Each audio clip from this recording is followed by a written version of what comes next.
ഇനി പഴുത്ത ചക്ക കിട്ടുന്ന സമയത്തെ ഈ ഒരു പലഹാരം ട്രൈ ചെയ്ത് നോക്കോണ്ട് കേട്ടോ. നല്ല ടേസ്റ്റാണ്, പെട്ടെന്ന് റെഡിയാക്കി എടുക്കാനും പറ്റും. അപ്പോൾ ഞാൻ ഞാനിവിടെ ഒരു ബൗൾ എടുത്തിട്ട് അതിലേക്ക് 1 കപ്പ് മൈദ ചേർത്ത് കൊടുത്തിട്ടുണ്ട്. മൈദക്ക് പകരം ഗോതമ്പ് പൊടി എടുക്കാം. പിന്നെ മധുരം ബാലൻസ് ചെയ്യാൻ വേണ്ടിയിട്ട് ഒരു നുള്ളു ഉപ്പ് ചേർത്തിട്ടുണ്ട്. കളറിന് വേണ്ടിയിട്ട് ഒരല്പം മഞ്ഞൾപ്പൊടി, നല്ല ഫ്ലേവർ കിട്ടാൻ വേണ്ടിയിട്ട് ഒരു നുള്ളു ഏലക്കാപ്പൊടിയും ചേർത്തിട്ടുണ്ട്. പിന്നെ മധുരത്തിന് വേണ്ടിയിട്ട് 2 സ്പൂൺ പഞ്ചസാര ചേർത്ത് കൊടുത്തിട്ടുണ്ട്. അതുപോലെ തന്നെ 2 സ്പൂൺ റവ ചേർത്തിട്ടുണ്ട്. വറുത്തതായാലും വറുക്കാത്തതായാലും കുഴപ്പമൊന്നുമില്ല. എന്നിട്ട് കൈ വെച്ചിട്ട് ഒക്കെ കൂടെ നല്ലോണം ഒന്ന് മിക്സ് ചെയ്തെടുത്തിട്ടുണ്ട്.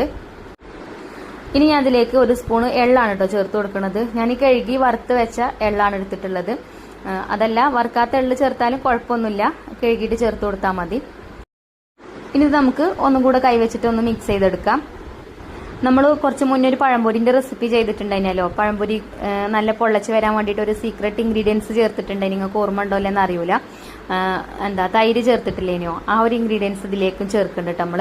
അപ്പോൾ നമ്മൾ ബേക്കിംഗ് സോഡ ഒന്നും ചേർത്തിട്ടില്ലെങ്കിലും നമ്മളെ പഴംപൊരി നല്ല വീർത്ത് പൊള്ളച്ച് വരും. അതേപോലെ തന്നെ ചക്ക ഫ്രൈ ചെയ്തെടുക്കുകയാണ് ചെയ്യുന്നത്. അതും നല്ല വീർത്ത് പൊള്ളച്ച് വരും കേട്ടോ. അപ്പോൾ ഞാൻ ഈ ഒരു മാവിലേക്ക് കുറേശ്ശെ വെള്ളം ഒഴിച്ചിട്ട് കൈകൊണ്ട് നല്ലോണം ഒന്ന് കുഴച്ചെടുക്കുന്നുണ്ട്. എന്നിട്ട് നമ്മൾ പഴംപൊരിക്ക് ഉണ്ടാക്കുന്ന ആ ഒരു മാവിന്റെ ആ ഒരു രീതിയിൽ തന്നെയാണ് കേട്ടോ മാവ് കിട്ടേണ്ടത്. നല്ലോണം ലൂസാവും ചെയ്യരുത്, നല്ല കട്ടിയും വേണ്ട. അപ്പോൾ കേട്ടോ ഈ ഒരു പരുവത്തിലാണ് നമുക്ക് മാവ് റെഡിയാക്കി എടുക്കേണ്ടത്. നല്ലോണം കൈ വെച്ചിട്ട് കുഴച്ചെടുക്കുകയാണെങ്കിൽ നല്ല സോഫ്റ്റ് ആയിട്ടുള്ള സ്നാക്സ് നമുക്ക് റെഡിയാക്കി എടുക്കാൻ പറ്റും. ഇനി നമ്മളിതിലേക്ക് 1 സ്പൂൺ തൈരും കൂടെ ചേർത്ത് കൊടുക്കുന്നുണ്ട്. തൈരിനിപ്പോൾ പുളിയുള്ളതായാലും പുളിയില്ലാത്തതായാലും ഒന്നും കുഴപ്പമില്ല കേട്ടോ. ഇനി ഈ സ്പൂൺ വെച്ചിട്ട് തന്നെ നല്ലോണം ഒന്ന് മിക്സ് ചെയ്തെടുക്കുന്നുണ്ട്. ഇനി നമ്മളിത് റെസ്റ്റ് ചെയ്യാനൊന്നും വെക്കണില്ല കേട്ടോ, ഇൻസ്റ്റന്റ് ആയിട്ട് തന്നെയാണ് റെഡിയാക്കി എടുക്കുന്നത്. അപ്പോൾ നമ്മൾ തൈര് ചേർത്തതുകൊണ്ട് ഇതിലേക്ക് ബേക്കിംഗ് സോഡ ചേർക്കേണ്ട ആവശ്യമില്ല. എന്നാൽ തന്നെ നമ്മളെ സ്നാക്സ് നല്ല സോഫ്റ്റ് ആയിട്ട് വരും.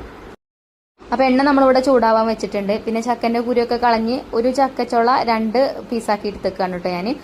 എന്നിട്ട് മാവ് ഒന്നും കൂടെ ഒന്ന് മിക്സ് ചെയ്തെടുത്തതിന് ശേഷം നമുക്ക് പഴംപൊരിയൊക്കെ പൊരിച്ചെടുക്കണ പോലെ തന്നെ ചക്കൻ്റെ ചോള ആ മാവൊക്കെ ഇട്ടിട്ട് മാവിൽ മുക്കിയിട്ട് നമുക്ക് ചൂടായ എണ്ണയിൽ ഇട്ടിട്ട് ഇതുപോലെ ഫ്രൈ ചെയ്തെടുക്കാം.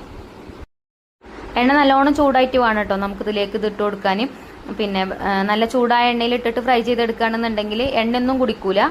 നമുക്ക് പഴംപൊരിയൊക്കെ കിട്ടണ പോലെ തന്നെ നല്ല സോഫ്റ്റ് ആയിട്ട് നല്ല അടിപൊളിയായിട്ട് റെഡിയാക്കി എടുക്കാൻ പറ്റിയിട്ടുള്ള നല്ലൊരു പലഹാരമാണ്.